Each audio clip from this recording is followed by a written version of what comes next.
kita yo agak agak susah. Memang ada skema-skema pembiayaan, misalnya penelitian atau pengabdian yang berasal dari dana. Kalau di tempat kami kan ada dana Damas itu, dana masyarakat itu ada pos alokasi untuk penelitian reguler, tapi nggak besar sih. Itu yang kemudian kalaupun misalnya ada yang belum punya partnership atau ini nanti bisa partner dengan IKM begitu yang di sana. Hmm. Ya, modelnya berarti hampir sama. Cuman pengabdian masyarakat ya kita juga ada sih setiap semester. Mm-mm.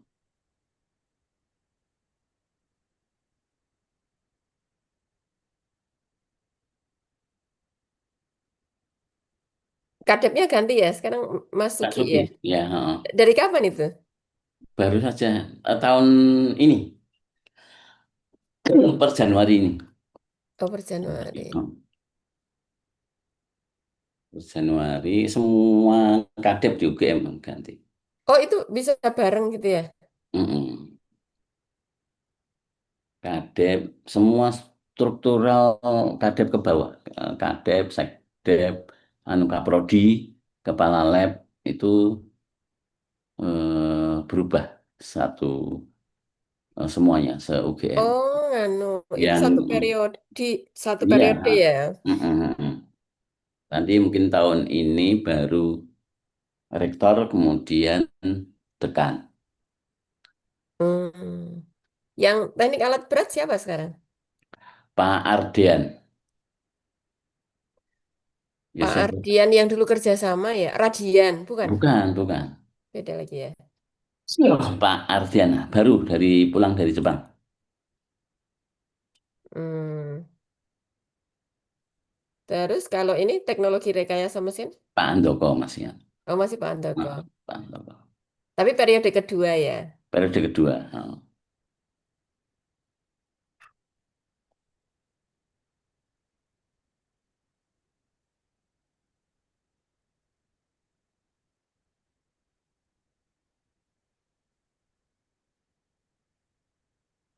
Jadi setelah ini rektor, terus dekan.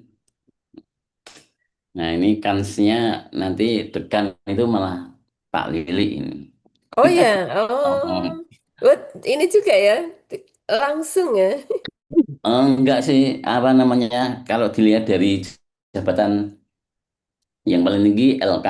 Mm-mm. LK itu cuman ada beberapa di tempat kami. Salah satunya Pak Lili. Yang lain itu masih muda-muda, masih jauh di bawah kita. Maksudnya, yo masih masih muda lah. Artinya, Mm. yo kalau memimpin selevel fakultas, sepertinya mungkin tetap ada pilihan senior. Jadi yang Iya. paling senior ya Pak Lili gitu. Hmm. Tuh. Jadi itu ya kans, termasuk kans. Setiap setiap prodi wajib mengusulkan gitu atau Tidak. yang eligible wajib wajib daftar gitu nggak sih? Enggak harus enggak harus wajib, silahkan yang mau mendaftarkan. Tetapi biasanya kalau enggak, misalnya yang eligible kemudian enggak daftar, enggak apa-apa. Tapi biasanya kalau punya kans besar didaftarkan oleh prodi. Didaftarkan oleh prodi dipaksa ya. Didaftarkan, ya. Oh, alah, didaftarkan oleh prodi.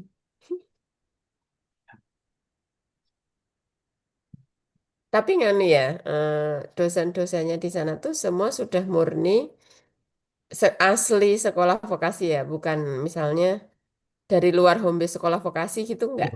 Untuk prodi teknik iya, untuk prodi yang lain ada prodi yang memang masih pinjam, tapi mulai tahun ini sudah hampir semuanya eh, tidak ada yang pinjam.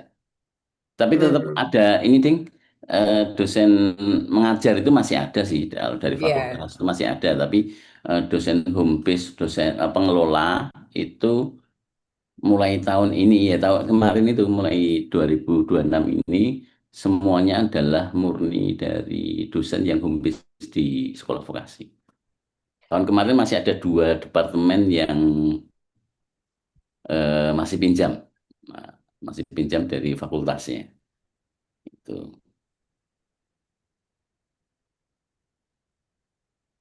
Kalau kalau dekan itu bisa dari luar vokasi kalau di sana. Itu kan enggak dari sekolah vokasi. Harus dari sekolah vokasi ya. Iya, Termasuk Pak Agus Mariono itu juga Pak Agus asli. Mariono. Pak Agus As- Mariono pada iya asli sekolah vokasi dari teknik sipil. Dulu Hmm. iya dari luar, tapi terus dia join 1 tahun terakhir sebelum ikut pilihan dekan itu, kemudian gabung, kemudian jadi kepala senat, iya, kemudian ikut gabung konsentrasi di dekan itu, ya, jadi. Tapi memang harus gombes dari sekolah vokasi. Hmm. Kalau Pak itu masih ada nggak? Pak Anggito Abimanyu kan Pak jadi Pak staf Pak ya. Anggito home base-nya sekolah vokasi. Tapi sekarang kan ditugaskan Iya, ke ditugaskan di apa? Haji, Bukan, bukan. Kan dari jadi Menteri Keuangan, kemudian ganteni Purbaya itu di LPS. oh di Di LPS. LPS tetap dia dosen sekolah vokasi, tapi ditugaskan di kementerian. Hmm.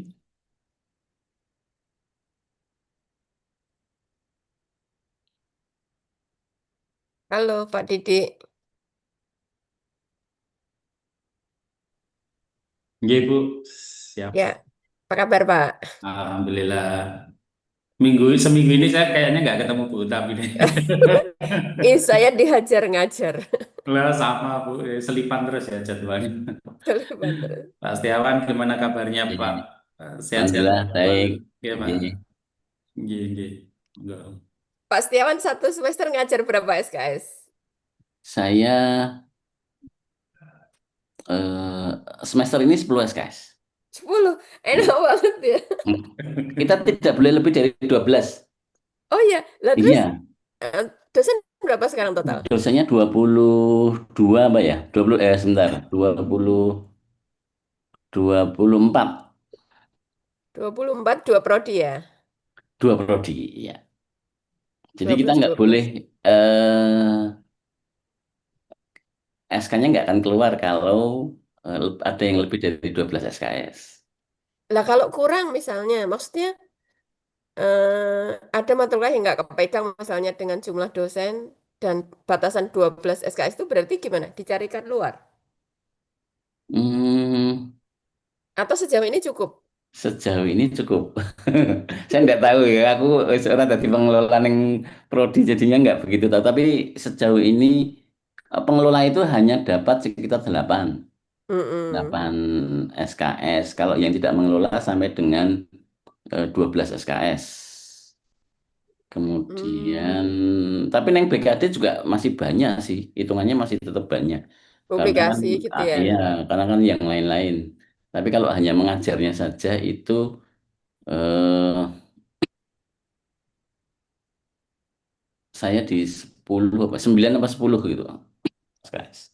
Oh, wah enak itu. Iya. Kita berapa Pak Didi? Kita kayak guru SMA Pak. Ngajar. Wah, saya sampai Bu Loh, Tami, jumlah dosanya berapa? saya dikurangi, saya 22 SKS panggil. Ngeri tuh Pak. Jumlah dosennya? Jumlah dosen Sekarang 7. itu yang aktif di prodi saat ini kan kita kemarin tuh habis gelombang pensiun. Saat ini Oh, 7 dan oh, rekrutmen itu kalau nah, infonya Pak Dekan masih apa Mei apa ya? Saya lupa kemarin diceritain. Itu oh, jadi sekarang kami banyak dibantu dari S1. Cuman oh, S1 kan juga mereka pegang S1, S2, S3 kan. iya. Oh, iya. Kita kemarin Gitu. juga sempat ini gelombang pensiun itu yang senior-senior itu juga banyak. Terus akhirnya ada dapat berapa ya kemarin ya? Satu, dua, tiga, empat, empat atau berapa? Terus ya masih di stabil di ini di 24 orang itu. Berarti dua Satu belas angkatan gitu. sekarang berapa, Pak? Satu angkatan yang alat berat itu 2 kelas, yang ini 2 kelas. Ya 4 kelas berarti. A, Ya, A berapa? 30. 30. Oh, berarti dikit ya. Iya, dikit. Tapi Enam yang puluh, enam seratus puluh, dua seratus dua puluh puluh, seratus seratus dua dua puluh puluh dosanya 24. Iya. Enak itu, Mak- sangat ideal. Makanya iya, tidak banyak. Itu benar-benar vokasi Bu Tami. Iya. Iya, di tempat kita eh, jadi itu debatable Pak Setiawan kalau di tempat kami.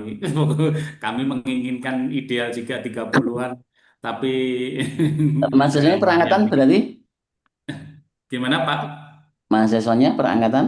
Perangkatan berapa Ibu? 150-an. Eh, 150-an. Jadi Iya, kami itu ada 4 kelas. Satu kelas kan kerja sama sawit. Terus Iya. 3 kelasnya reguler. Itu kisaran 37, 38 lah. Sebentar, saya off sebentar ya. Monggo Pak Didik ngobrol dulu. iya.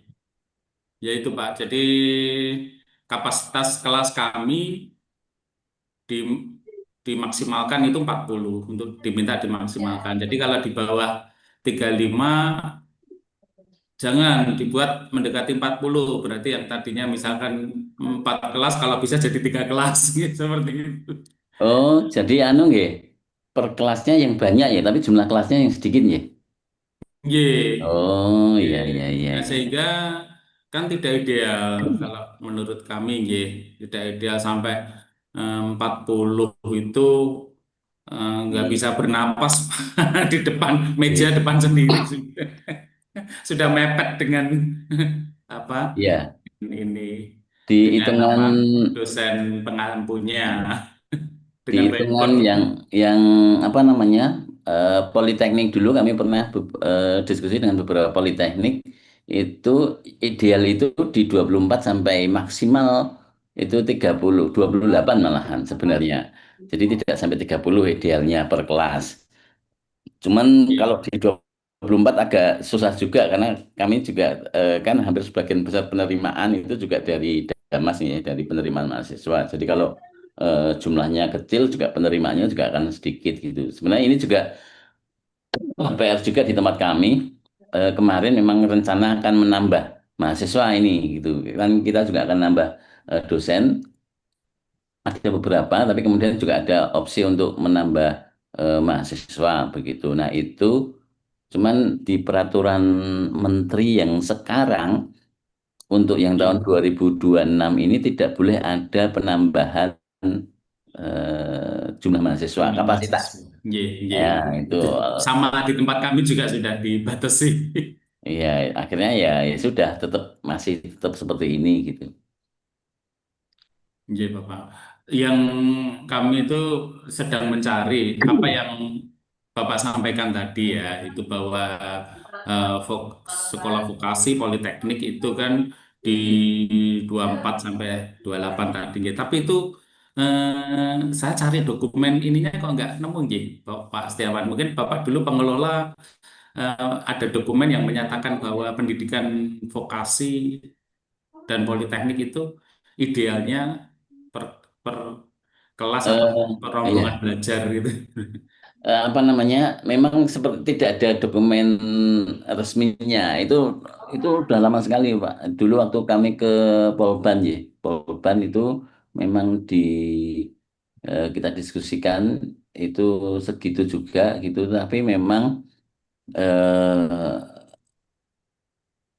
ya apa namanya idealnya kondisi idealnya di proses pembelajaran itu segitu tapi sepertinya memang tidak ada dokumen resmi acuan peraturannya seperti apa sehingga kemudian ya kita tetap di ini tetap pakai di 30 itu jadi 30 itu adalah kondisi ideal terkait dengan kapasitas satu kelas untuk proses pembelajaran vokasi begitu kami ya akhirnya pakai seperti itu. Jadi, termasuk juga di ruangan-ruangan kami juga kami set maksimal di 30 begitu. Jadi kalau sampai ada yang lebih dari 31, 32 itu kadang-kadang eh, tidak representatif juga. Artinya nanti kan harus nambah misalnya komputer atau kemudian alat-alat yang lain itu kan eh, di tempat Iya. kami ya agak kerepotan juga sebenarnya gitu.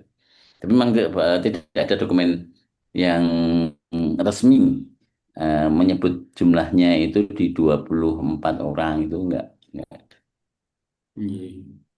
Itu yang selama ini kan kita debatable ini Bu Utami untuk kapasitas rombongan belajar ya atau satu kelas sekolah vokasi atau politeknik itu kan sudah tahu kita sepakat oh di sekitar 30 max dulu gitu ya. Tetapi kita mencari dokumen itu kan nggak pernah nemu ya Bu ya.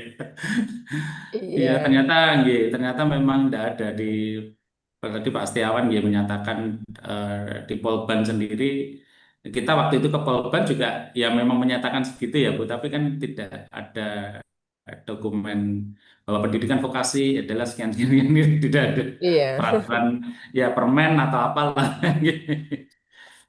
itu yang sehingga eh, memang benar semua ujung-ujungnya hanya ke layanan di Pak Setiawan ya. Komputer mesin itu yang jadi kendala ini kalau satu rombongan belajar itu apa besar gitu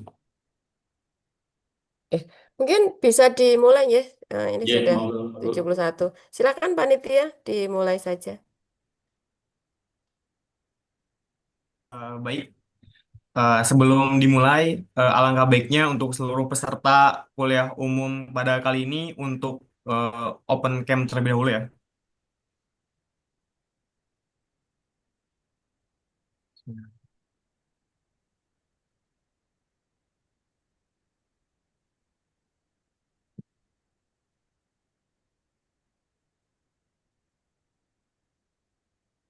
Assalamualaikum warahmatullahi wabarakatuh. Waalaikumsalam. Selamat pagi, salam sejahtera bagi kita semua. Rahayu, rahayu, rahayu. Sebelumnya, izin memperkenalkan diri. Saya Rizkan Maulana, mahasiswa Rekayasa Perancangan Mekanik Angkatan 2024 yang akan bertugas sebagai pembawa acara dalam kuliah umum Rekayasa Perancangan Mekanik pada pagi ini. Yang terhormat, Bapak Dr. Insinyur Setiawan Bekti Wibowo, STMN IPM ASEAN Eng, selaku narasumber pada kuliah umum pada pagi ini. Yang kami hormati Ibu Dr. Sri Utami Handayani STMT selaku Ketua Program Studi Rekayasa Perancangan Mekanik. Yang kami hormati Bapak Didik Ariwibowo STMT selaku moderator pada kuliah umum pagi ini, serta seluruh dosen dan peserta kuliah umum yang kami banggakan. Puji syukur kita panjatkan kehadirat Allah Subhanahu wa taala karena atas rahmat dan hidayahnya kita bisa mengikuti kuliah umum pada pagi ini dalam keadaan sehat melalui Zoom meeting. Adapun kuliah umum pagi ini akan mengangkat tema Product Design Optimization yang tentunya sangat relevan dengan perkembangan rekayasa dan inovasi produk saat ini. Izinkan saya membacakan susunan acara pada pagi ini. Acara akan diawali dengan pembukaan, dilanjutkan dengan menyanyikan lagu Indonesia Raya, Mars Undip, dan Mars Sekolah Vokasi. Kemudian sambutan dari Ketua Program Studi, pengenalan narasumber, penyampaian materi, sesi tanya jawab, dokumentasi, dan penutup. Itulah rangkaian acara pada pagi ini. Untuk mengefektifkan waktu, mari kita mulai rangkaian kegiatan ini dengan membaca basmalah bersama-sama. Bismillahirrahmanirrahim. Selanjutnya, yaitu menyanyikan lagu Indonesia Raya, dilanjut dengan Mars Undip dan Mars Sekolah Vokasi. Seluruh peserta kami mohon untuk mengikuti dengan sikap yang hikmat dari tempat masing-masing.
Recording in progress.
Terima kasih atas perhatian dan partisipasinya. Dan sebelumnya mohon maaf karena ada kesalahan teknis. Dilanjut untuk selanjutnya, yaitu sambutan dari Ketua Program Studi Rekayasa Perancangan Mekanik, Dr. Sri Utami Handayani, STMT. Kepadanya disilakan.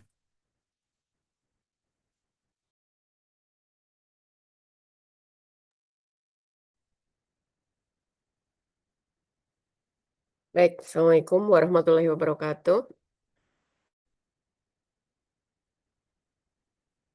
Eh, yang saya hormati narasumber kuliah umum Bapak Dr. Insinyur Setiawan Bektiwibowo, STMN, kemudian moderator Bapak Didi Ariwibowo, STMT, dan seluruh mahasiswa Prodi Rekayasa Perancangan Mekanik yang saya banggakan.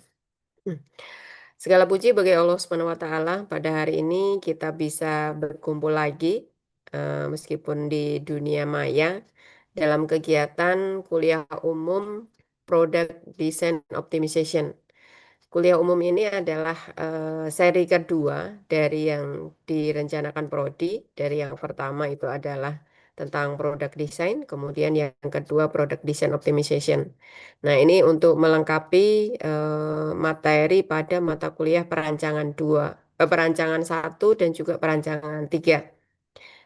Diharapkan dengan menggali wawasan atau memperoleh wawasan dari perkuliahan ini nanti kita bisa mendapatkan satu eh, insight yang mungkin akan sedikit berbeda dengan yang selama ini kita peroleh ya. Karena kita mendapatkan pembicara yang sudah berpengalaman, yang memiliki pengalaman training dari MIT dan lain sebagainya. Harapannya nanti mahasiswa baik di mata kuliah perancangan satu, perancangan 2 atau perancangan 3 dan sampai nanti di capstone design yaitu proyek akhir itu memiliki gambaran tentang proses desain yang baik dan benar. Dan pada hari ini materinya ada product design optimization. Diharapkan dengan mendapatkan materi ini ketika misalnya Anda mendesain itu bisa melakukan optimisasi yang nanti berkaitan dengan misalnya keterbatasan material, kemudian energi misalnya, dan berbagai keterbatasan lainnya. Sehingga nanti desain yang diperoleh itu, yang dibuat, itu diharapkan bisa sesuai dengan kebutuhan dan juga keterbatasan user.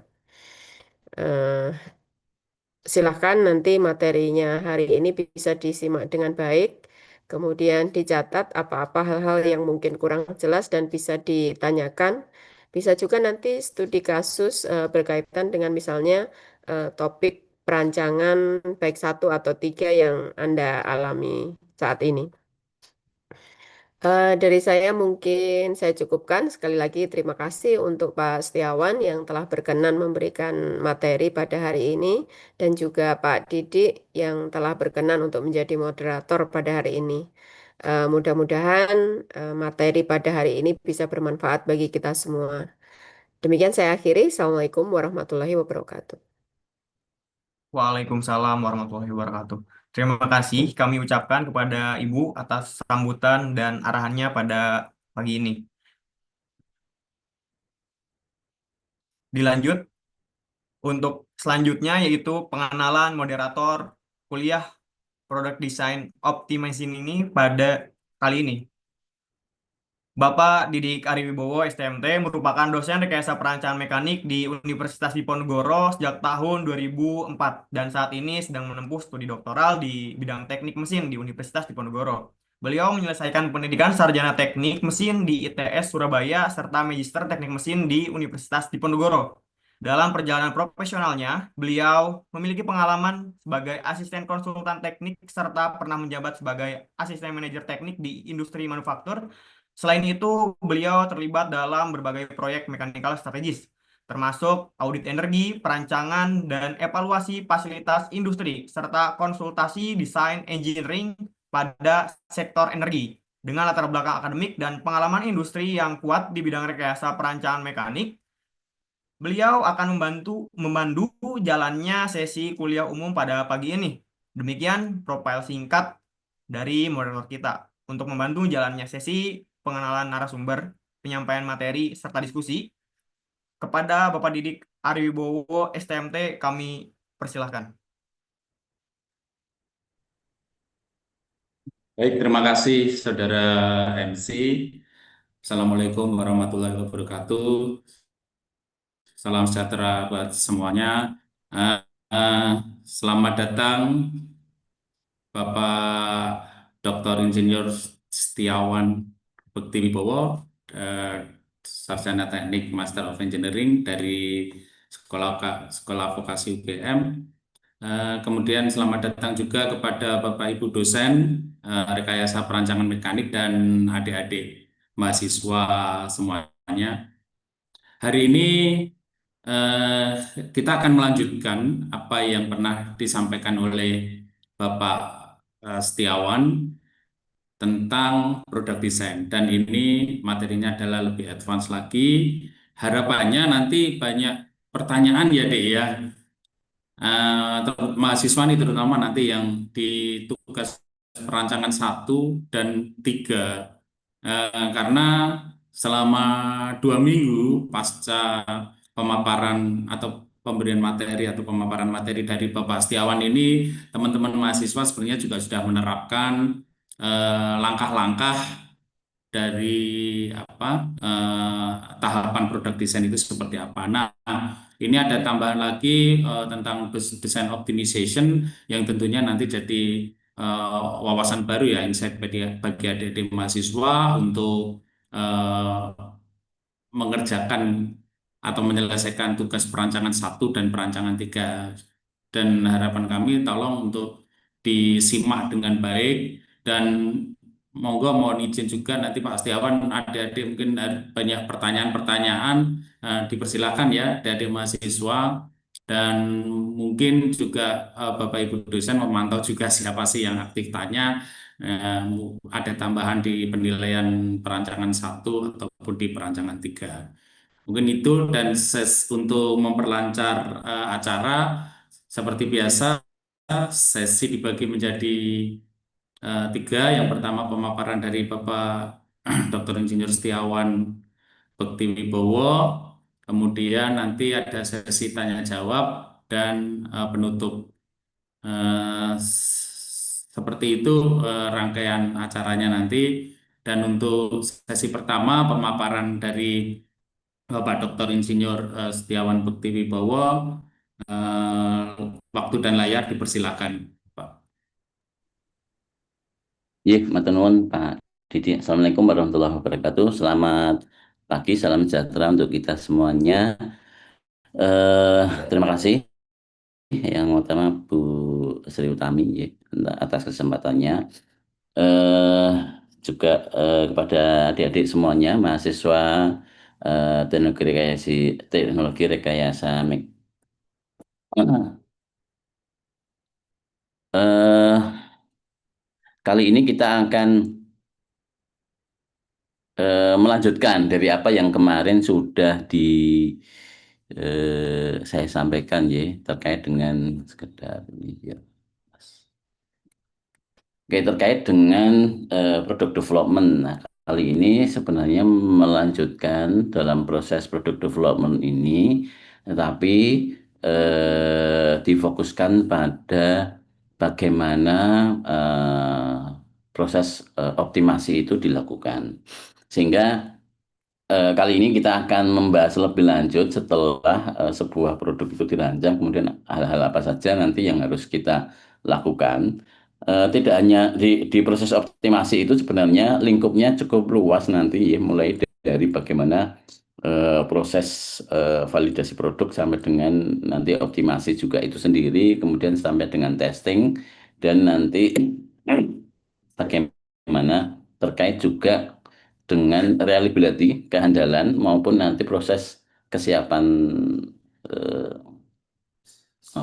produksi di industrinya. Nah, ini beberapa hal yang nanti kita bahas. Harapannya nanti adik-adik terutama itu bisa lebih memahami bagaimana konsep produk itu dibuat. Nah, nanti apa namanya?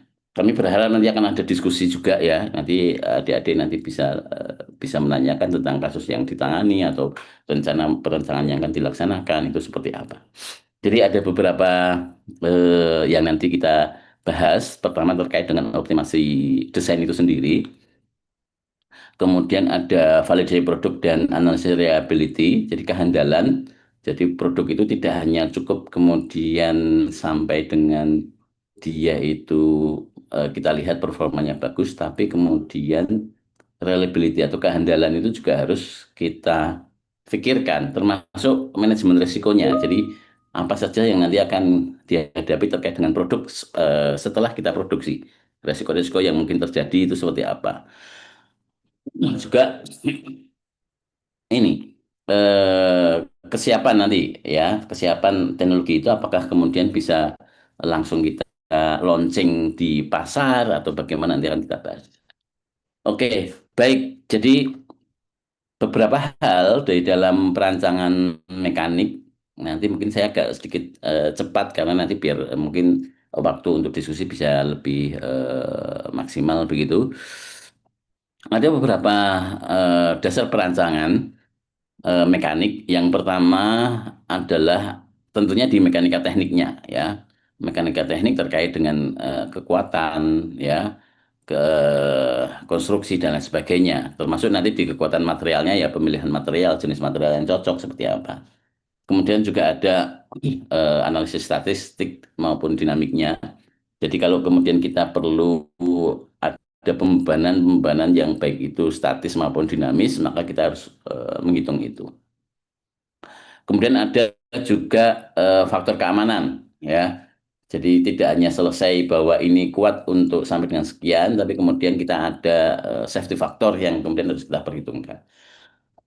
Nah, ini adalah empat apa namanya faktor dasar yang harus kita siapkan, harus kita hitung, harus kita apa namanya bangun ketika kita akan membangun sebuah peralatan tertentu. Misalnya kita akan bikin traktor, maka keempatnya ini harus kita secara engineering harus kita siapkan begitu.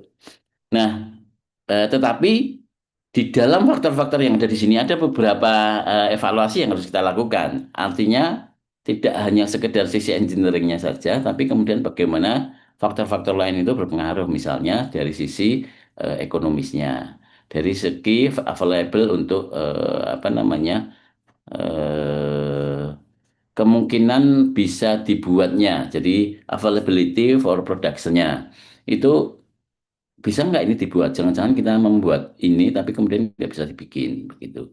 Diterima oleh pasar apa enggak? Ya, termasuk nanti beberapa hal yang lain yang nanti akan kita bahas di optimasi. Nah, satu hal yang penting lagi yaitu ada failure kriteria. Ini nanti yang juga kita bahas bahwa potensi-potensi yang kemudian akan menyebabkan kerusakan itu juga harus kita siapkan ya. Artinya nanti jangan sampai kemudian ketika kita membuat sebuah alat jadi kemudian tapi dalam waktu yang singkat itu nanti terus rusak gitu. Nah ini hal-hal yang nanti akan kita bahas. Oke. Nah, di dalam tahapan ketika kita sampai dengan tadi faktor keamanan, kemudian kita punya desain, maka proses selanjutnya yang harus disiapkan adalah bagaimana kita mengoptimasi desain produk itu. Nah, optimasi adalah proses di mana kita akan membandingkan atau kita akan memasukkan beberapa unsur-unsur pembatas.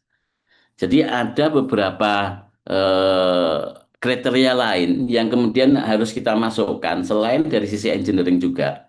Itu kemudian kita pakai sebagai constraint atau pembatas di mana itu akan mempengaruhi proses development produk itu. Jadi misalnya ada cost biaya, apakah kemudian ketika ini kita bikin itu biayanya berapa? Mungkin kalau misalnya kita membuat apa namanya sebuah poros begitu, ada permintaan ini maksimal biayanya adalah 200.000. Maka kita harus ngeset itu. Oh ini berarti cost maksimalnya sekian. Tidak boleh lebih dari itu. Nah nanti biaya-biaya itu harus kita apa namanya kita breakdown menjadi berapa total cost yang dilakukan yang dibutuhkan untuk sebuah produk itu. Kemudian juga ada kemungkinan nanti size weight-nya. Jadi tidak boleh sebuah produk itu beratnya lebih dari sekian. Nah, noise, power quality dan lain sebagainya. Ini adalah banyak faktor-faktor yang kemudian dalam konteks membuat sebuah produk itu kemudian ada batasan-batasan. Nah, dikatakan optimasi kalau kemudian ada constraint constraint atau pembatas-pembatas itu gitu. Jadi kita akan memasukkan faktor-faktor lain ya, faktor-faktor minimal dua faktor di dalam proses perancangan sehingga faktor-faktor tadi akan menjadi pertimbangan objek dari sebuah produk yang akan kita bikin. Jadi ada namanya segitiga challenge manufaktur. Jadi di mana dia akan ada permintaan, kualitas, kemudian ada cost, kemudian ada time. Ya, biasanya itu. Nah, dari ketiga constraint tadi, ketiga kebatasan tadi, itu biasanya kemudian orang selalu meminta bagaimana agar sebuah produk itu ya bagus tapi ya murah dan bikinnya cepat itu. Nah, itu bisa kita lakukan kalau kemudian kita menganalisa itu dalam sebuah optimasi desain produk. Jadi artinya kita harus mengoptimalisasi agar apa namanya produk yang kemudian akan kita bikin itu mempersyaratkan itu. Nah, oke, ini ada ini dalam konsep membangun sebuah optimasi atas sebuah produk, kita harus ada empat eh, apa namanya, ada empat kategori, empat kriteria yang kemudian harus kita eh, isi ya. Jadi optimasi itu kemudian perlu yang pertama adalah membuat objektifnya. Tujuannya adalah apa? Misalnya saya ingin membuat sebuah eh, apa namanya motor kendaraan gitu. Nah, kendaraan itu objektifnya apa? Ini harus kita tentukan. Misalnya kita ingin membuat optimasi ya. Jadi apakah sebuah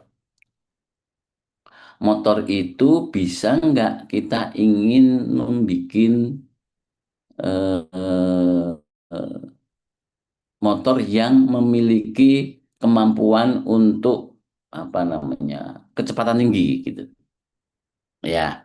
Kalau hanya kemudian jadi targetnya harus kita tentukan dulu. Oh, kita ingin menentukan motor yang memiliki kecepatan tinggi tetapi apa irit kayak gitu. Nah, maka objektif ini adalah sebuah target yang harus kita tetapkan. Bahwa kemudian ada pembatas itu nanti akan kita tambahkan di sana. Nah, kemudian apa saja sih yang apa namanya variabel-variabel yang bisa menyebabkan sebuah produk motor tadi itu bisa dia menjadi lajunya kencang atau dia irit kayak gitu. Maka kita harus tentukan variabel-variabel yang berpengaruh atas itu. Misalnya, oh yang pertama adalah konstruksinya, yang kedua adalah apa namanya sistem bahan bakarnya, kemudian yang ketiga apa saja. Nah itu semua harus kita definisikan. Mana yang terkait langsung dengan itu.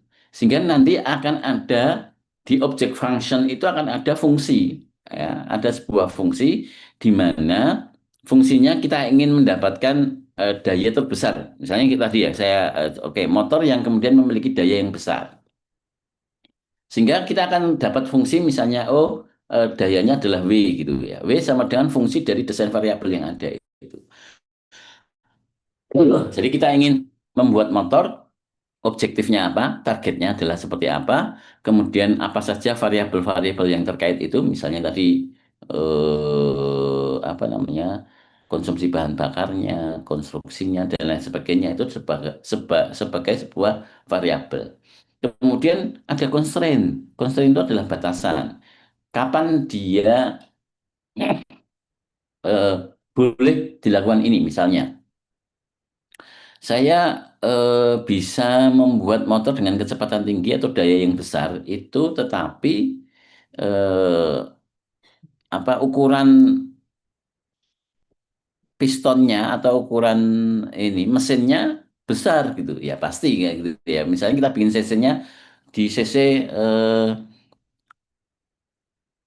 800 atau 1000 cc misalnya, ya pasti dia akan besar. Artinya apa? Artinya Kalau hanya dasarnya adalah objektif dan objektif saja bahwa kita ingin punya power yang besar, maka itu bukan optimasi. Jadi kalau misalnya Anda ngerancang sebuah benda tapi hanya targetnya, oh, saya ingin membuat perancangan konstruksi jembatan misalnya yang kuat untuk atau poros ya, kuat untuk menahan beban orang misalnya, atau tadi motor yang bisa dipakai yang kuat untuk menahan beban 2 orang. Kalau kita hanya mengandalkan perancangan saja, objective function saja, maka kita pasti ya sudah, kita pilih aja material-material yang ukurannya besar, pasti dia kuat gitu. Nah, tetapi di situ memang sudah apa namanya didapatkan bahwa oh nanti akan didapatkan goalnya yang penting kuat, maka kita kasih ukuran yang besar. Nah, itu belum optimasi karena hanya menyelesaikan permasalahan. Nah, optimasi begitu kemudian ada constraint di sana, yaitu batasan. Misalnya konstruksi poros tadi maksimal beratnya sekian misalnya. Karena nanti terkait dengan konstruksi keseluruhan, berat keseluruhan adalah tidak boleh lebih dari sekian. Atau kemudian tadi biayanya sekian. Maka nanti akan muncul, kalau nanti ada beberapa teknik yang bisa dilakukan di optimasi, itu akan muncul batasan-batasannya. Kita tidak boleh membuat poros dengan material ini gitu. Ukurannya tidak boleh sekian, beratnya tidak boleh sekian. Nah, banyak batasan-batasan ini akan menjadi dasar bagaimana kemudian kita memilih di mana sebenarnya optimalnya untuk sebuah produk itu. Itu kemudian visible region adalah hasil dari constraint tadi, di daerah mana itu kemudian kita bisa memilih atau kemudian kita bisa menentukan area-area yang boleh apa tidak. Nah, ini sangat terkait dengan bagaimana nanti fungsi dari optimasi itu akan terlihat. Jadi ada beberapa ada beberapa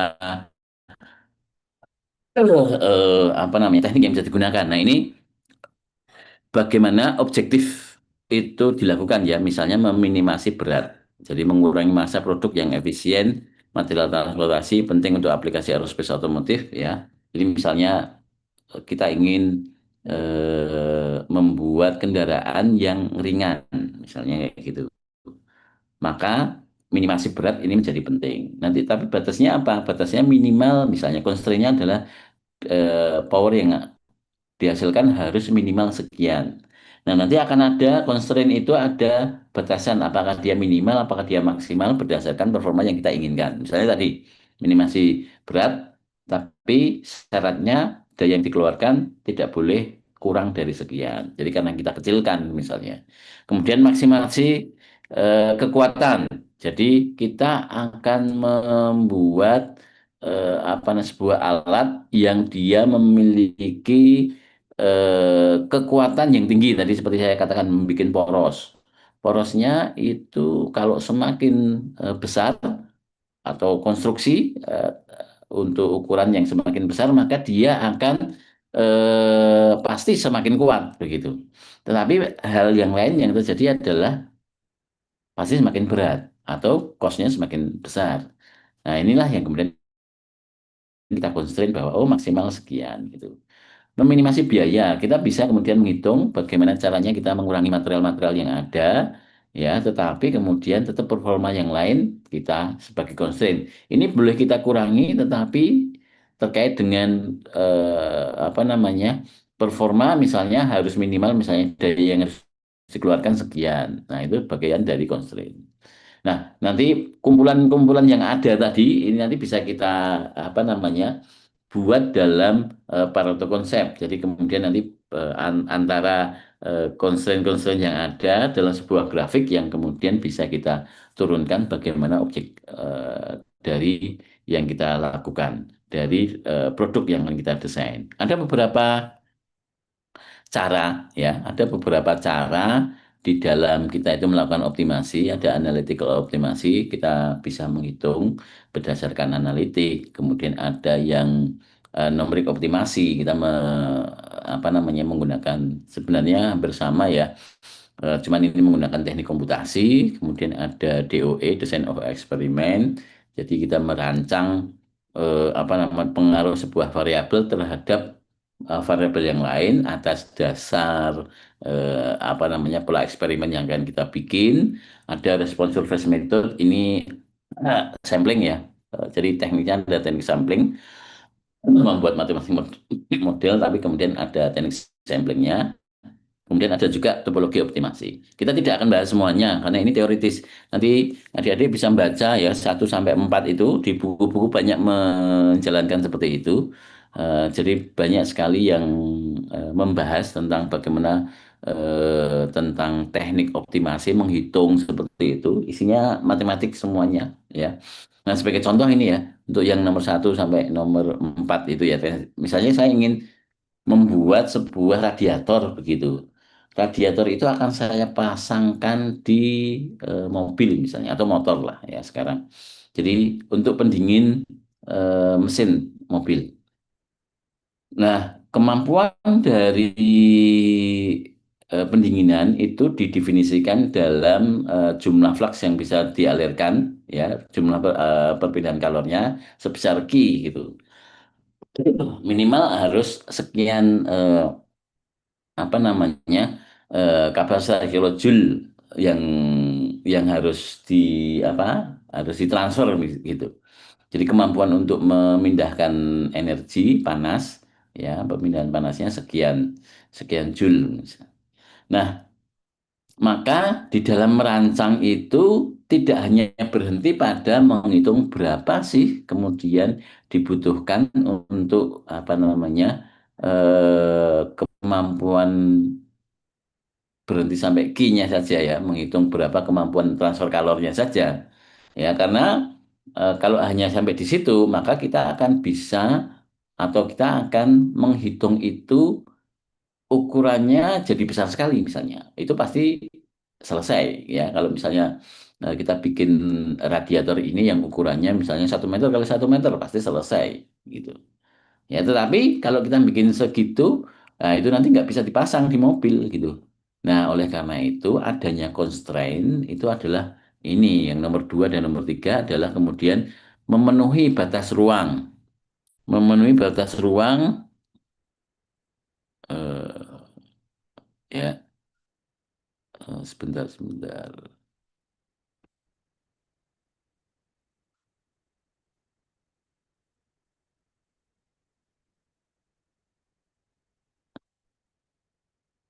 Oke, ya, memenuhi batas ruang yang diizinkan. Jadi kita harus ngitung juga. Ada constraint-nya sekian. Jadi dengan ukuran dengan Q sekian, maka batas ruangnya sekian. Kemudian minimal biaya harus sekian. Nah, inilah yang kemudian kita harus lakukan optimasi tadi. Jadi nanti akan kita bikinkan sebuah fungsi, bagaimana fungsi Q itu atas variabel-variabel apa saja, misalnya kecepatan aliran atau koefisien-koefisien ya, koefisien perpindahan kalor dan lain sebagainya, termasuk juga apa namanya apa saja yang mempengaruhi diki gitu, fluida yang digunakan ya. Itu kemudian kita hitung dalam sebuah perhitungan berapa sih nilai Q-nya itu. Kemudian nanti akan kita hitung batasnya itu adalah luasan harus A-nya adalah maksimal sekian. Nah, ini bisa kita hitung baik itu secara analitik optimasi atau nanti bisa menggunakan grafik. Ya, ada grafik yang kemudian bisa kita buat untuk membatasi oh di mana sih areanya diperbolehkan begitu. Nah, kadang-kadang paling mudah nanti adalah di optimasi kalau kemudian kita menggunakan grafik itu biasanya nanti akan ada di daerah ujung-ujung dari pertemuan apa namanya batas atau constraint yang ada. Ini adalah contoh ya, contoh singkat. Nanti banyak adik-adik bisa apa namanya melihat di contoh-contoh perhitungan. Tapi ini lebih ke arah bagaimana kemudian kita menghitung. Apakah ini perlu ya? Tetap harus kita hitung untuk dasar awal. Nah, saya ingin lebih banyak bicara di topologi optimasi terkait dengan proses desain itu sendiri. Jadi Topologi optimasi adalah bagaimana metode yang digunakan dalam menghitung atau meminimalisir jumlah material ya yang digunakan untuk kebutuhan tertentu. Dalam hal ini kebanyakan adalah konstruksi, gitu ya. Nah, kita akan lihat dasar. eh, Nah, ini. Nah, ada beberapa software yang bisa digunakan. Yang pertama adalah yang nanti akan terkait ya, tentunya Finite Element ya. Anda bisa pakai dari ANSYS, Abaqus, Nasral, atau mungkin pakai SolidWorks atau pakai Autodesk. Itu eh, bisa digunakan untuk menggunakan apa namanya mendukung proses optimasi ini ya. Kemudian, nah ini apa itu topologi optimasi adalah metode matematis untuk mengoptimalkan. Ini banyak digunakan di distribusi material dalam ruang desain tertentu ya. Jadi sebenarnya ada beberapa pendekatan optimasi desain ini. Satu adalah optimasi shape, yang kedua optimasi size, yang ketiga ini yang lebih lengkap yaitu topologi optimasi. Ya, kalau shape itu hanya bentuknya saja, bentuknya berubah sesuai dengan yang paling ideal. Kemudian size ukurannya saja. Nah, kalau ini lebih ke arah batasan beban nanti. Jadi eh, mengakomodasi shape dan size, tapi kemudian bagaimana kemudian beban itu dipertimbangkan, tetapi tetap memperhatikan tadi pengurangan material, tapi tetap memperhatikan kekuatannya. Eh, oke, ini saya lewati aja. Transformasi. Ini finite element ya, mungkin hanya sekedar dikenalkan saja bagaimana finite element itu digunakan untuk menyelesaikan persoalan-persoalan engineering, khususnya nanti dioptimasi untuk menghitung berapa sih kekuatan material itu sendiri. Jadi prinsipnya ini ada proses kita menghitung secara numerik, melakukan simulasi pada sebuah kekuatan material, menentukan nanti bagaimana bunderinya, bebannya, kemudian nanti persamaan yang digunakan apakah linear, apakah non-linear, kemudian nanti hasilnya akan kita dapatkan bagaimana kekuatan materialnya itu von Mises, kemudian defleksi, safety factor, dan lain sebagainya. Ini yang nanti mungkin di topik yang lain ini lebih apa namanya bisa lebih dalam dilanjutkan. Tapi di dalam optimasi minimal kita bisa melihat tidak secara detail mungkin definite elemennya, tapi paling tidak kita bisa mendapatkan informasi terhadap kekuatan material. Oke, ada beberapa material. Ini tekniknya aja ya. Jadi saya tidak akan apa namanya teknik dalam topologi optimasi itu ada SEMP, BESO, OC dan MMA. Ini teoritis. Saya langsung saja ke, nah ini. Jadi hal yang harus diperhatikan ketika kita akan melaksanakan topologi optimasi itu harus mendefinisikan parameter yang tepat. Ya, jadi sebuah desain yang akan kita buat itu kita tentukan batasan-batasan yang ada.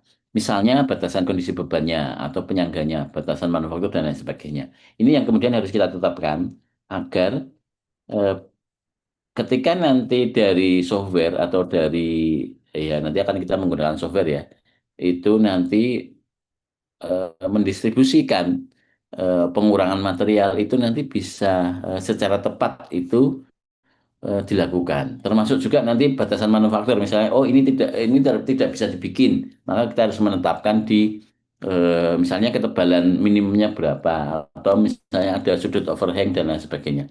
Itu harus ada dipertimbangkan dari awal. Jadi di awal dalam menentukan topologi optimasi kita beberapa parameter ini harus kita tetapkan terlebih dahulu. Nah, ini contoh ya, contoh aplikasi. Saya langsung ke aplikasi saja. Eh, di aerospace ya, penggunaan topologi ini nanti mampu ada pengurangan. Jadi arahnya kebanyakan adalah pengurangan jumlah material karena itu akan signifikan terhadap secara langsung itu terhadap cost ya. Jadi lebih banyak kita mendesain ulang sebuah part. Contohnya seperti ini ya. Nanti mungkin di sini ya akan ada contoh. Kita membuat sebuah part, kemudian kita reduce material-material yang ada. Nah, nah ini contohnya. Jadi sebagai contoh, misalnya saya ingin membuat sebuah bracket atau penopang lah ya. Nah, ini penopang awalnya biasanya banyak penopang yang seperti ini, kita bikin seperti ini ya. Ukurannya sekian gitu. Mungkin beberapa ini menggunakan software SolidWorks. Kemudian kita pilih materialnya apa, kemudian beberapa hal ya, beberapa hal yang kemudian kita harus tentukan, misalnya faktor keamanannya harus di atas 2 misalnya, atau kita tentukan lah berapa yang sesuai dengan aturan yang ada gitu. Kemudian bentuknya ya yang visible untuk bisa di manufacturing gitu dan lain sebagainya. Nah, ini kemudian bebannya, kemampuannya berapa. Nah, optimasi topologi itu mencoba kemudian memberikan solusi. Nah, ini nextnya adalah bagaimana dia bisa direduce materialnya. Sebagai contoh ini sebelum dioptimasi itu ketika kemudian kita lakukan finite element ya, analisis asas kekuatan materialnya, kita dapatkan distribusi von Misesnya seperti ini gitu. Atau nanti kita bisa lihat safety faktornya berapa. Ternyata aman, iya aman. Jadi tidak masalah. Sebenarnya di standar kita itu ya ketika kemudian sudah aman ya ya sudah gitu. Ketika kita bicara optimasi itu adalah inovasi lanjutan. Jadi bicaranya adalah inovasi lanjutan terkait dengan produk development. Jadi tidak hanya sekedar ini bisa, tapi kemudian ini efisien. Ya, jadi maksud dari optimasi itu bagaimana dari produk standar ini menjadi produk yang lebih efisien. Karena tadi di di segitiga challenge kan selalu kita pengen dapat ya, kalau kita beli produk itu bisa nggak kita beli produk yang murah tapi bagus. Nah, gitu. Nah, salah satu bagaimana cara memurahkan itu adalah bagaimana kemudian kita mengefisiensikan material. Nah, topologi optimasi itu kemudian dari ini SolidWorks yang ada, kemudian kita bisa membuat dalam apa namanya eh, membuat eh, sebuah proses di mana dia akan merekomendasikan mana saja yang nanti bisa dikurangi. Jadi kalau misalnya kalau sebentar.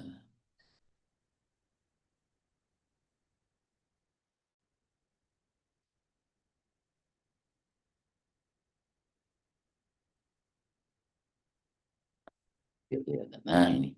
Jadi kalau kemudian dari ini yang ada ini, kemudian kita lakukan proses optimasi ya dengan menggunakan topologi, dia akan merekomendasikan ke kita, oh ini loh material-material yang bisa kita hilangkan.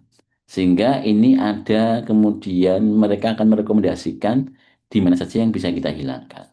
Memang bentuknya belum bagus, ya, karena memang bentuknya masih ini hanya rekomendasi berdasarkan kekuatan material yang ada. Artinya berbasis dari constraint yang tadi kita tetapkan, kekuatannya harus berapa, kemudian dan lain sebagainya, proses produksinya visible atau tadi kaitannya dengan overhang berapa, kemudian kalau ditekuk itu berapa sudutnya dan lain sebagainya.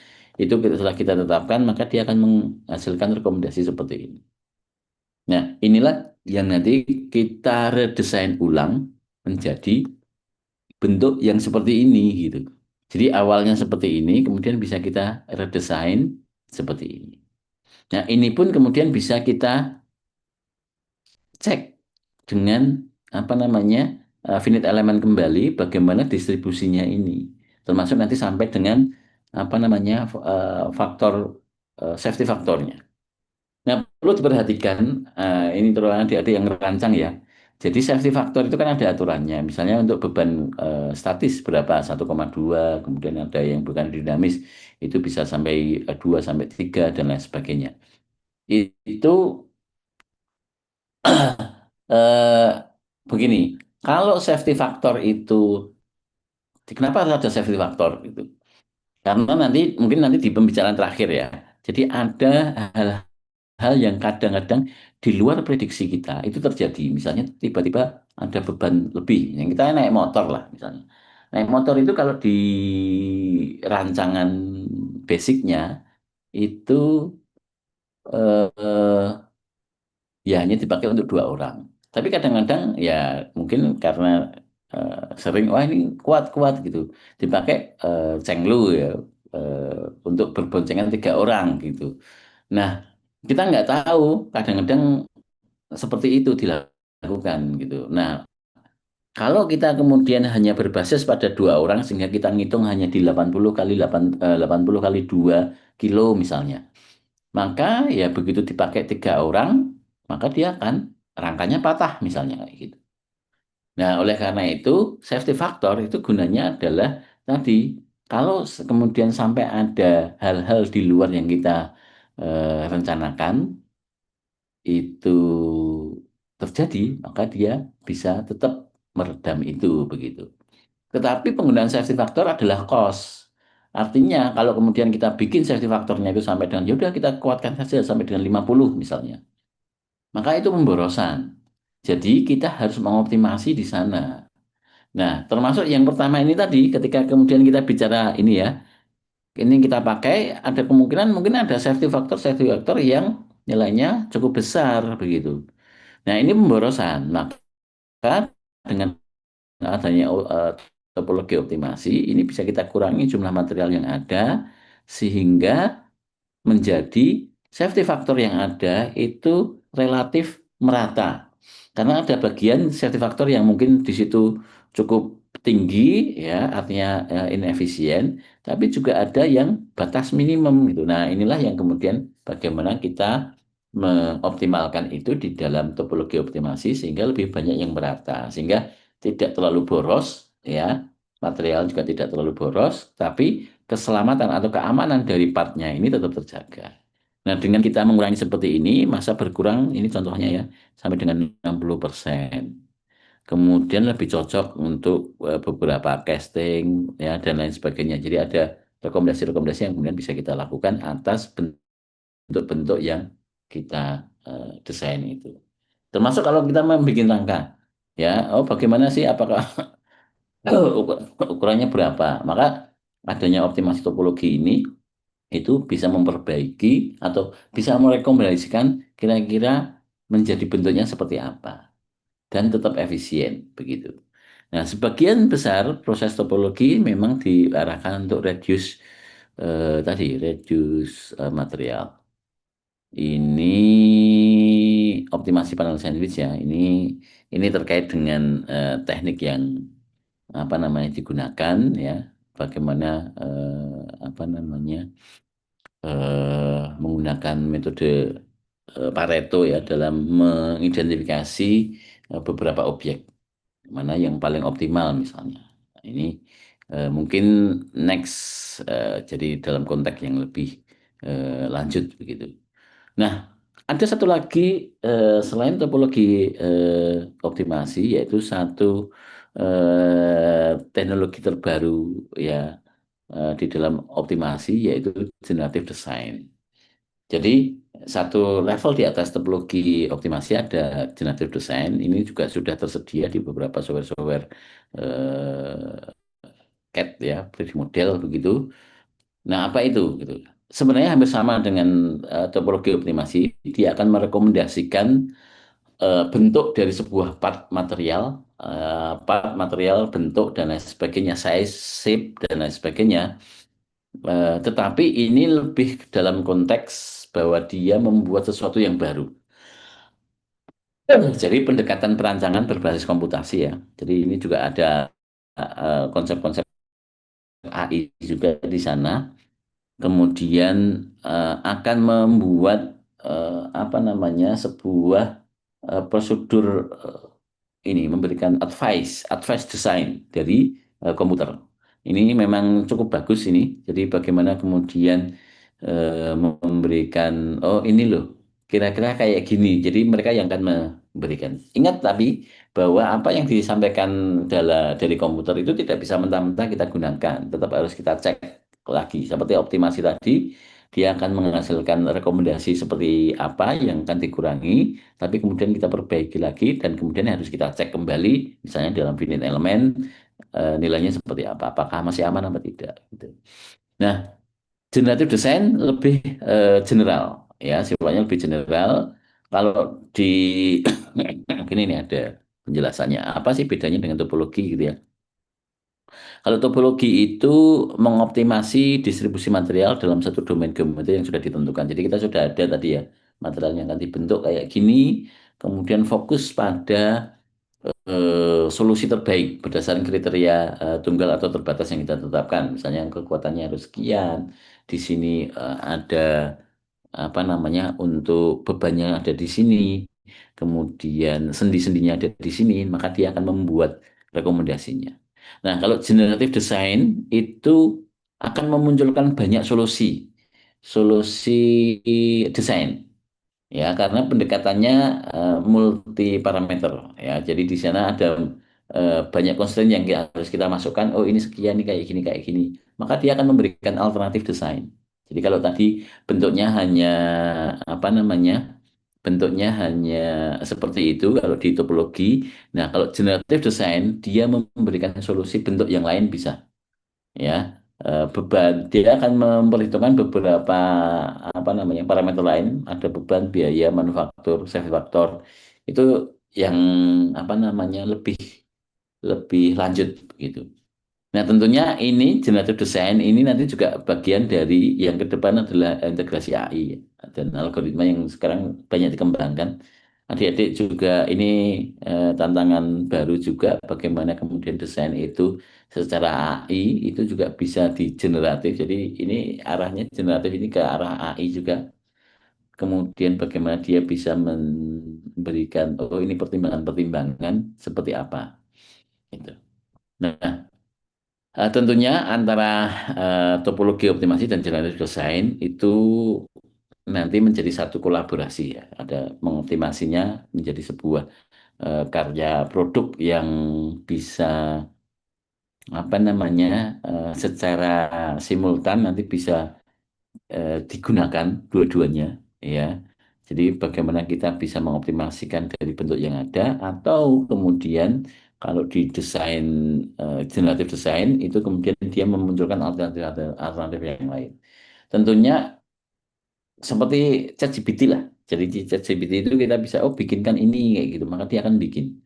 Tetapi menjadi liar atau menjadi tidak terbatas kalau kita prompt yang kita masukkan itu parameter-parameternya tidak terdefinisi dengan baik. Maka tetap harus ada parameter-parameter yang ditetapkan di sana. Ya, jadi kalau beda secara jelas ini kalau di apa topologi itu sudah ada gambarnya tadi. Kita masukkannya adalah load condition, constraint-nya, batas-batasnya apa. Kemudian mereka akan remove material yang tidak digunakan.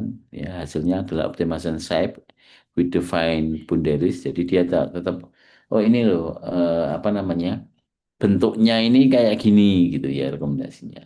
Sementara kalau di generatif, ini lebih ke AI, lebih ya, itu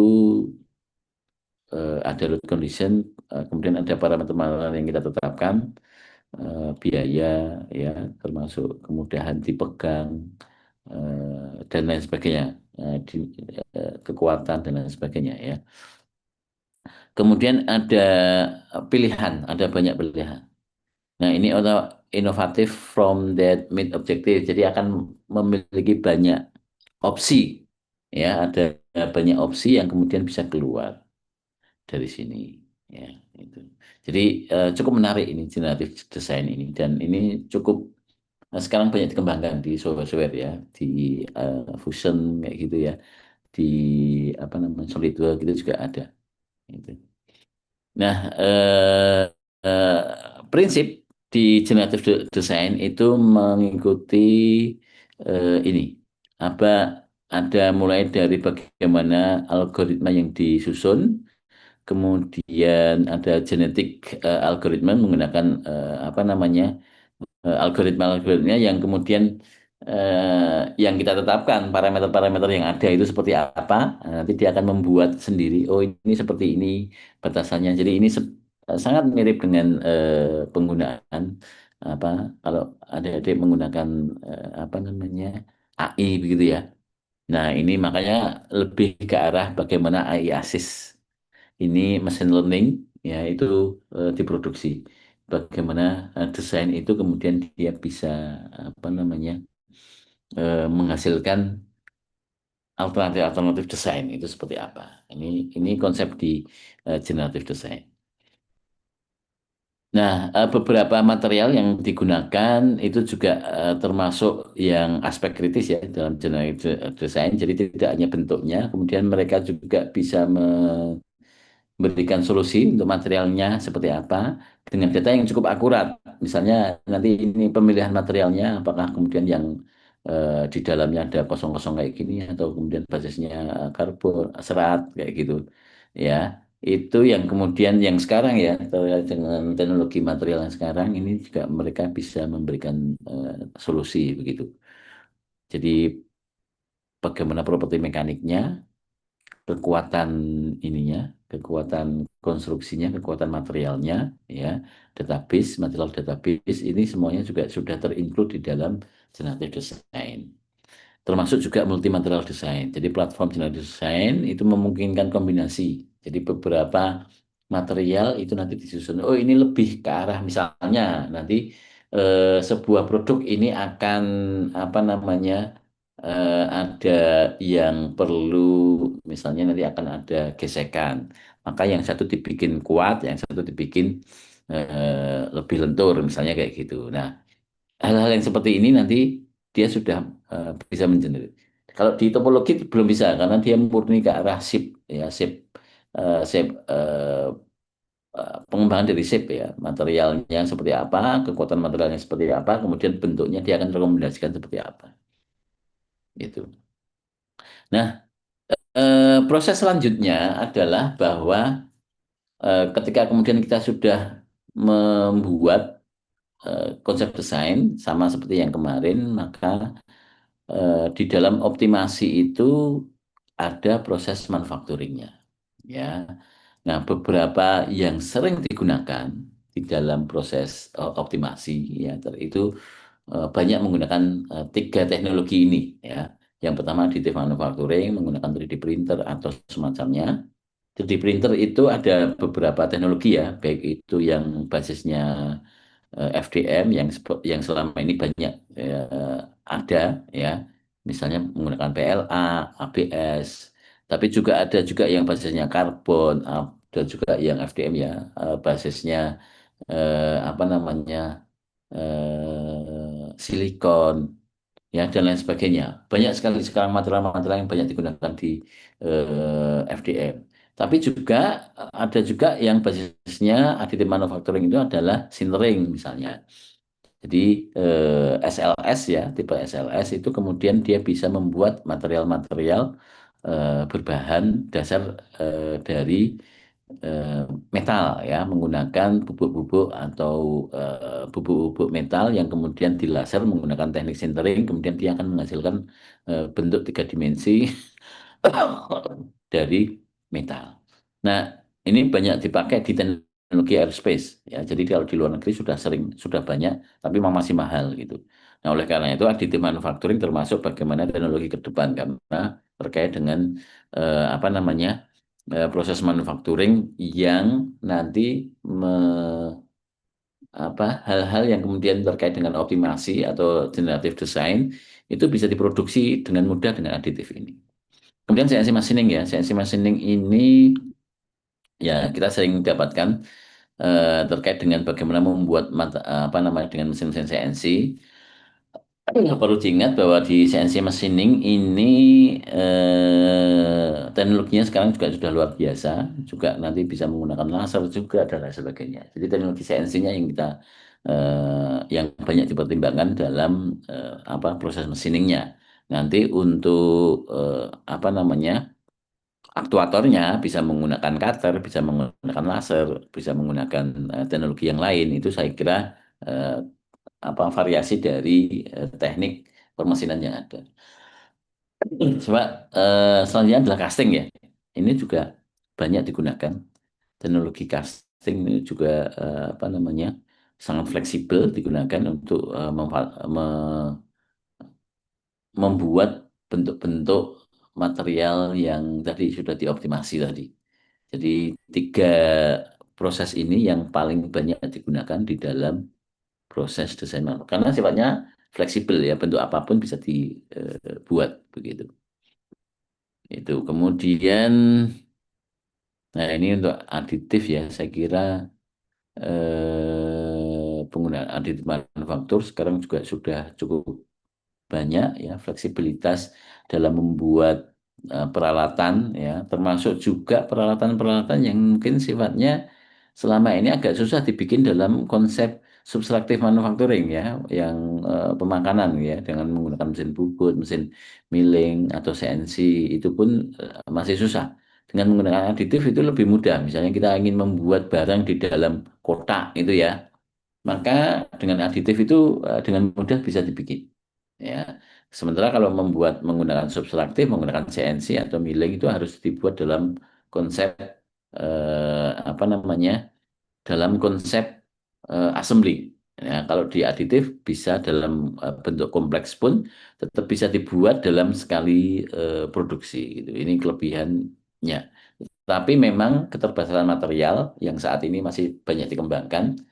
Meskipun sudah banyak ya, Anda mau pakai karbon, mau pakai apa namanya konduktif ya dan lain sebagainya itu eh, dalam sudah banyak, tetapi memang secara kekuatan material yang menyerupai misalnya logam itu masih sangat sedikit atau mungkin masih mahal.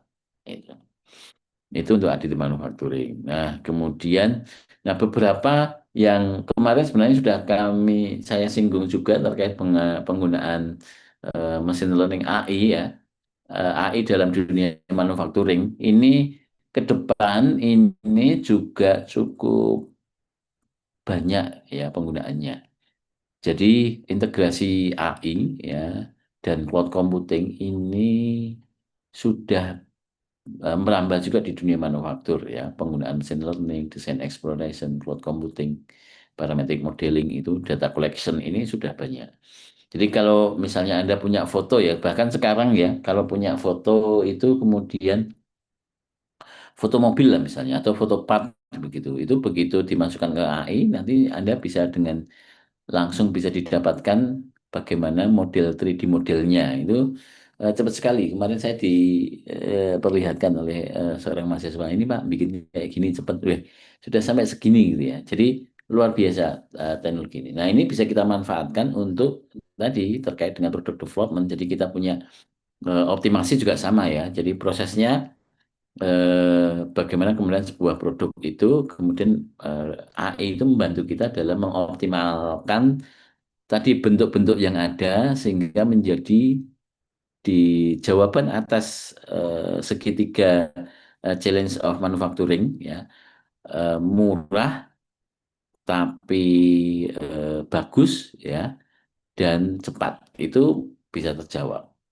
Jadi kalau selama ini kan guyonannya kalau misalnya saya ingin dapat oh pengen cari laptop gitu ada nggak yang harganya murah atau pengen nyari HP ada nggak yang harganya murah tapi fiturnya lengkap atau dan apa namanya bagus begitu awet begitu nah ke- kemudian kita sering kemudian dapat di apa namanya dijawab oh nyari yang bagus kok murah gitu ya ya memang benar seperti itu tapi kemudian ini adalah tantangan kita di dalam optimasi itu menjawab itu bagaimana kemudian kita bisa membuat ide lebih murah tetapi tetap fiturnya bagus. Nah, ini yang sekarang teknologi-teknologi yang sekarang terkait dengan produk development itu yang kemudian oh ini semakin murah tapi fiturnya semakin banyak misalnya. Ya, itu yang kemudian menjadi tantangan kita ke depan. Nah, kemudian ada apa namanya, setelah proses optimasi dilakukan, maka tentu akan, dan prototyping ya, nanti mungkin setelah ini kita akan masuk ke prototypingnya. Tapi sebelum masuk ke prototipenya, kita perlu mengevaluasi atau validasi desain. Jadi desain yang kita hasilkan itu harus dilakukan proses evaluasi dan validasi desain. Kenapa? Nanti mungkin akan ada di reliability lebih jelasnya. Reliability itu yaitu evaluasi dan manajemen risiko itu kapan dia dilakukan? Ya, mulai dari sejak desain. Jadi ada proses evaluasi yang harus dilakukan. Evaluasi terkait apa? Yang pertama adalah verifikasi performa. Jadi desain yang kita bikin itu memastikan sudah harus bisa dipastikan bahwa performanya itu sesuai. Misalnya kekuatan materialnya. Kita membuat poros tadi. Porosnya kekuatannya sampai dengan berapa? Nah, itu dijawab di finite element. Oh, ini sekian, detailnya sekian, dia defleksi sekian, safety faktornya sekian. Nah, itu terjawab, harus terjawab di sana. Kalau kemudian tidak terjawab di sana, ya berarti fail. Itu. Kemudian apakah kemudian manufacturability-nya itu bisa dilakukan, asesmen terhadap manufakturnya. Jadi jangan sampai membuat sesuatu yang ini nggak bisa dibikin. Tadi ada beberapa contoh. Bisa nggak kalau misalnya dibikin, jadi 3 contoh desain-desain yang kemudian bisa kita bikin, apakah dia pakai aditif manufaktur atau pakai casting. Ya, itu bisa kita cek di sini. Apakah kemudian bisa dibuat apa tidak. Ini penting ya. Jadi jangan sampai kemudian tidak bisa dibikin. Kemudian ada cost estimasi, estimasi biayanya. Jangan-jangan ini dibikin mahal sekali. Gitu. Nah, kemudian ada reliability check. Ini adalah terkait dengan, nanti akan kita bahas lebih lengkap, apakah produk ini bisa, reliability itu kehandalan, bisa tahan lama, lifetime-nya itu panjang, awet lah gitu. Jadi kalau kita punya selalu ya, kalau Anda evaluasi sebuah produk tertentu gitu, beli HP tapi awet enggak itu gitu. Jangan-jangan cepat rusak. Nah, ini adalah kaitannya dengan reliability check. Jadi yang harus kita lakukan adalah bagaimana reliability check itu dilakukan. Nah, kemudian design for assembly. Jadi pertimbangan kemudian dalam mengassembly atau disassembly misalnya, atau kalau misalnya kita punya HP atau kita punya produk apa gitu, apakah produk ini itu bisa dimungkinkan untuk apa namanya, eh, bisa di maintain atau tidak. Artinya, oh ini kalau rusak berarti harus ganti. Tidak bisa di maintain. Maka kemudian yang memang kita atur di sana bisa di disassembly juga. Gitu. Tapi proses assemblingnya harus kita pikirkan bagaimana di awal, kalau misalnya kita bikin mass product itu bagaimana kemudian kita bisa merangkai itu. Jangan-jangan susah bikin mass produknya atau mengassemblinya susah. Nah, nanti kesulitan kita, jadi cost sendiri gitu. Nah, ini yang kemudian harus dicek terkait dengan pertimbangan kemudian proses assembly, interface-nya dengan komponen lain dan lain sebagainya. Ini yang kemudian harus kita lakukan ya. Ini contoh aplikasi generative design tadi. Oh, ini yang tadi ya. Oke, ini contoh-contoh. Jadi mereka memodelkan ini ya. Oh, ini hasil generative design. Oh, kayak gini, dia mengusulkan kayak gini, mengusulkan kayak gini. Jadi hasil